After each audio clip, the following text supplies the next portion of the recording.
ব্যারাকপুরের টিটাগড়ের রাস্তা থেকে তৃণমূল কংগ্রেস শ্রমিক ইউনিয়নের সভাপতির রক্তাক্ত দেহ উদ্ধারে চাঞ্চল্য ছড়িয়েছে। পুলিশের দাবি, পলতার আইএনটিটিইউসি সমর্থিত অটো রিকশা ইউনিয়নের সভাপতি হান্নান গাজী গাড়ি দুর্ঘটনায় প্রাণ হারিয়েছেন। যদিও তার পরিবারের দুর্ঘটনার তত্ত্ব মানতে নারাজ। হান্নানের পরিবারের অভিযোগ, পরিকল্পিতভাবে খুন করা হয়েছে তাকে। টিটাগড় থানায় লিখিত অভিযোগও দায়ের করা হয়েছে। মৃত হান্নান গাজীর ভাগ্নের দাবি, শুক্রবার রাতেই নিজের গ্যারেজ বন্ধ করে বাড়ি ফেরার সময় তার মামাকে পিছন থেকে সজোরে ধাক্কা দেয় একটি গাড়ি। তার অভিযোগ, ঘাতক গাড়িটি ইচ্ছাকৃতভাবে হর্ন বাজায়নি। রাস্তা ফাঁকা থাকার সুযোগে এলাকা থেকে চম্পট দেয় গাড়িতে। পরে বিএন বসু মহকুমা হাসপাতালে নিয়ে যাওয়া হলে চিকিৎসকরা হান্নান গাজীকে মৃত বলে ঘোষণা করেন। এরপরে খুনের অভিযোগ দায়ের করা হয়েছে। তবে হান্নানের সঙ্গে কারো শত্রুতা ছিল কিনা তা খতিয়ে দেখছে পুলিশ। ঘাতক গাড়ির খোঁজে তল্লাশি চালানো হচ্ছে।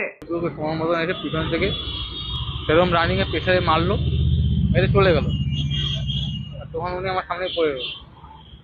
কিছুক্ষণ পর আবার ওই জিনিসটা এবার ব্যাক এসে গাড়িটা। হ্যাঁ, তখন আমি একটু সাইডে ফোন করছি লোককে যে সবাই আসছে সাহায্যের জন্য ফোন করছি। তারপরে তো হসপিটাল নিয়ে আসলাম, সিটি হসপিটালে। মৃত বললো।